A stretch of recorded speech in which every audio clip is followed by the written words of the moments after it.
Hello विद्यार्थी, आज हम आपके लिए लेकर आए हैं कक्षा 10वीं गणित का पेपर, जो आपका देखिए वार्षिक का पेपर है आपका मुख्य परीक्षा 2024 का।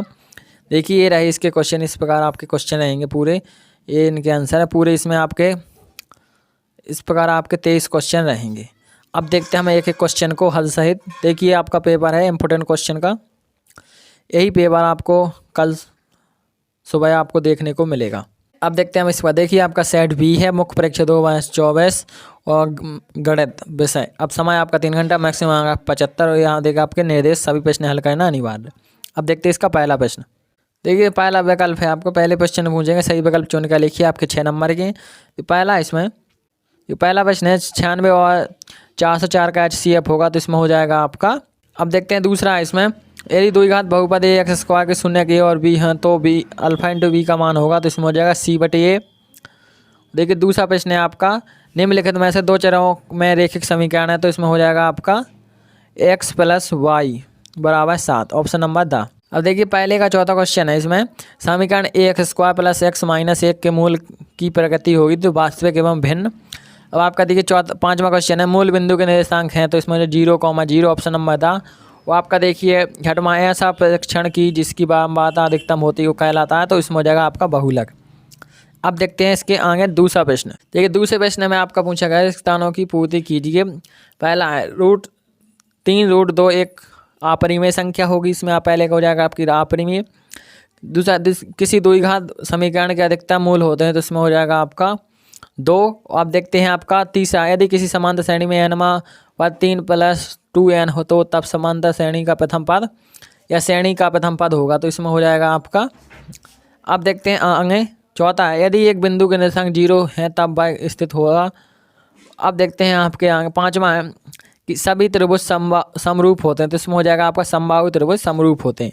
आपका छठवां है, इस बार बिंदु से खिंचा पर स्पर्श रेखा होती है, तो इसमें अब देखते हैं इनके आंसर। ठीक है, पहले में हो जाएगा अपरिमेय, दूसरे में 2, तीसरे का हो जाएगा 5 और चौथे का हो जाएगा y और आपका y अक्ष पर, और पांचवें में हो जाएगा समबाहु त्रिभुज और छठवें में हो जाएगा आपका लंब।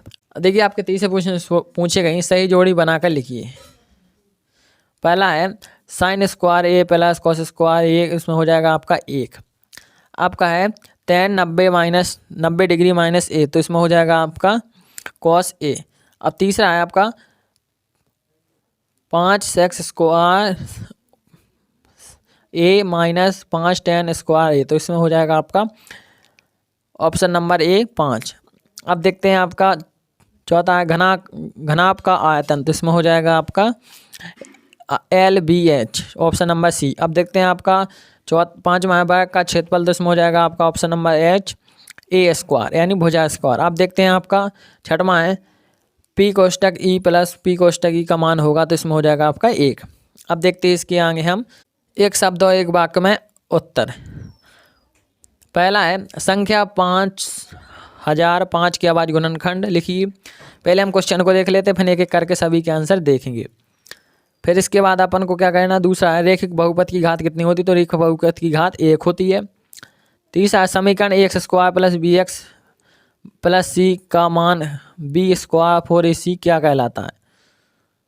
तो अब देखते हैं हम इसके आगे। चौथा है -2, 4, 10 का सर्वांतर क्या होगा। पांचवा किसी निश्चित घटना की प्रायिकता कितनी होगी।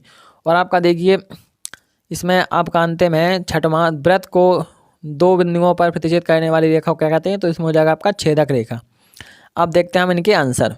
पहले का देखिए आंसर हो जाएगा 5 × 7 × 11 × 17 और दूसरे का हो जाएगा आपका 1, तीसरे में हो जाएगा विविक्तर और चौथे में हो जाएगा 6 और पाँचवें में हो जाएगा 1 और छठवें में हो जाएगा छेदक रेखा।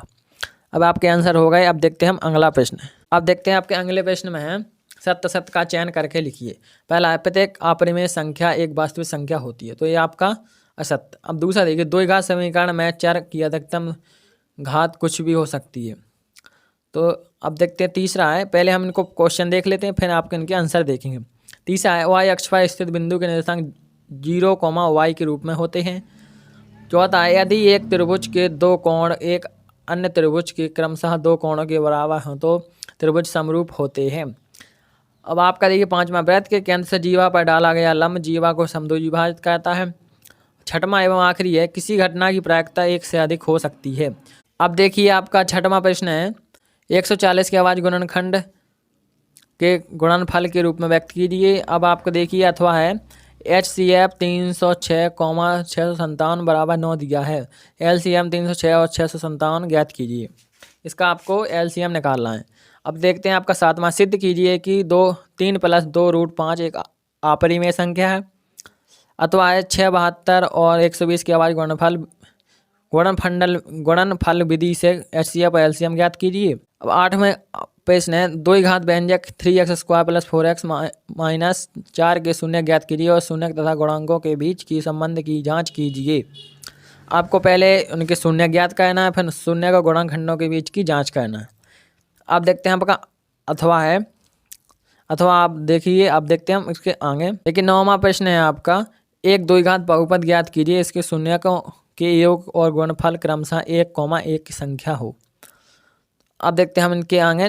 ये देखिए आपका 9वें का अथवा है। अब देखते हैं 10वां है, अनुपातों A1/A2 इंटू B1/B2 और C1/C2 की तुलना करके ज्ञात कीजिए कि निम्नलिखित समीकरण 3x + 2y = 5, 2x + 3y = 2x - 3y = 7 के युग्म संगत या असंगत है। तो आपको संगत असंगत युग्म की जांच करनी है। अब देखते हैं इसके आगे। देखिए ये रहा आपका 11वां प्रश्न है, जांच कीजिए कि क्या कोष्टक x - 2 कोष्टक x + 1 बराबर x - 1 कोष्टक x + 3 द्विघात समीकरण है। आपको जांच करनी है या द्विघात समीकरण है कि नहीं है।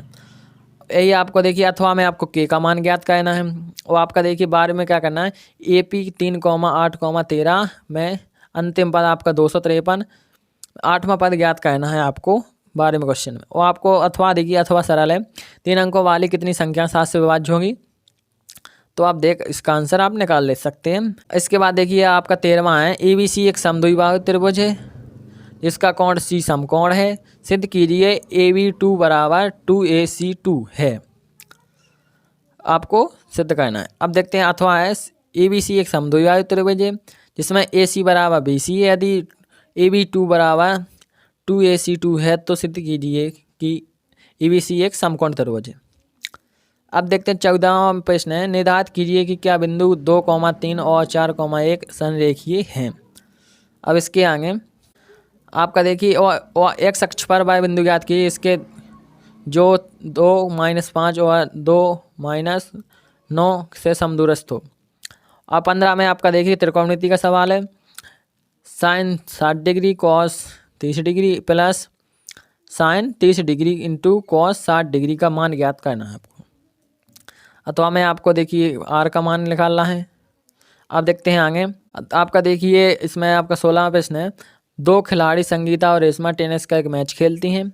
2 खिलाड़ी हैं जो टेनिस का एक मैच खेलती हैं, इसका नाम है संगीता और रेशमा। संगीता द्वारा मैच जीतने की प्रायिकता 0.62 है, तो रेशमा की मैच जीतने की प्रायिकता क्या होगी। ये देखिए आपको प्रायिकता का आपका अथवा पूछा गया है। 17वां प्रश्न है आपका, हरप्रीत 2 भिन्न भिन्न सिक्कों को एक साथ उछालती है। इसमें हरप्रीत एक लड़की है जो सिक्कों को एक साथ उछालती है, 2 सिक्कों को। इसकी क्या प्रायिकता है कि वह कम से कम एक चित्त प्राप्त करेगी। अब देखते हैं आगे। देखिए आपका 17 में का तो है, एक थैले में 3 लाल और 2 काली गेंद हैं। इस थैले में से एक गेंद इच्छता यानी इच्छानुसार निकाली जाती है। इसकी क्या प्रायिकता है, गेंद लाल हो या लाल नहीं हो। इसको आपकी प्रायिकता निकालनी है। आपका 18वां क्वेश्चन है, भूमि के एक बिंदु से जो मीनार के बाद बिंदु से 30 सेंटीमीटर की दूरी पर है, मीनार के शिखर का उन्नयन कोण 30 डिग्री है।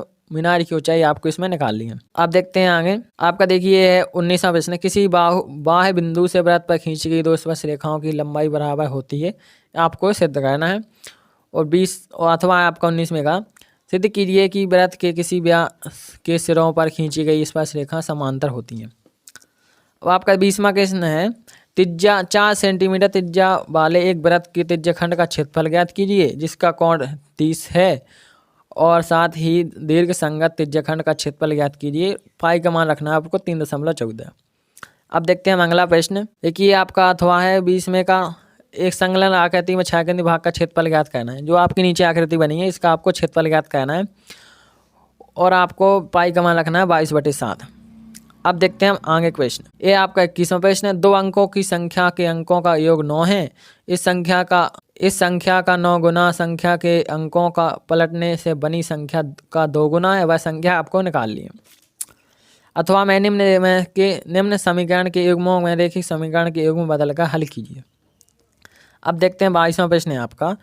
दवा का एक कैप्सूल है, एक बेलन की आकार का है, जिसके दोनों सिरों पर एक एक आध गोला लगा हुआ है। देखिए ये है आपका कैप्सूल। पूरे कैप्सूल की लंबाई 14 मिलीमीटर है और उसका व्यास 5 मिलीमीटर है। तो और इसका आपको पृष्ठीय क्षेत्रफल ज्ञात करना है। अब देखते हैं हम इनके आगे के प्रश्न। आपका जो प्रश्न रह गया है, देखिए आपका है 23वां प्रश्न। किसी फैक्ट्री में 50 श्रमिकों की दैनिक मजदूरी को बांटित किया गया है, विचार कीजिए। देखिए ये रहा आपका पूरा क्वेश्चन 22वां। एक उपयुक्त विधि का प्रयोग करते हुए इन फैक्ट्री में श्रमिकों की माध्य दैनिक मजदूरी ज्ञात कीजिए। इसका आपको माध्य निकालना है, तो आप आसानी से निकाल सकते हैं इसका माध्य क्या होगा। अब आपके देखिए मैंने आपको पूरे क्वेश्चन बता दिए, आप इनको जल्दी से तैयार कर लें। और आपने जो तैयारी करी है वह भी अपनी आप जरूर रखें। आपका देखिए जो स्वयं पेपर होने वाला है उसमें से यही क्वेश्चन आएंगे। जय हिंद, जय भारत।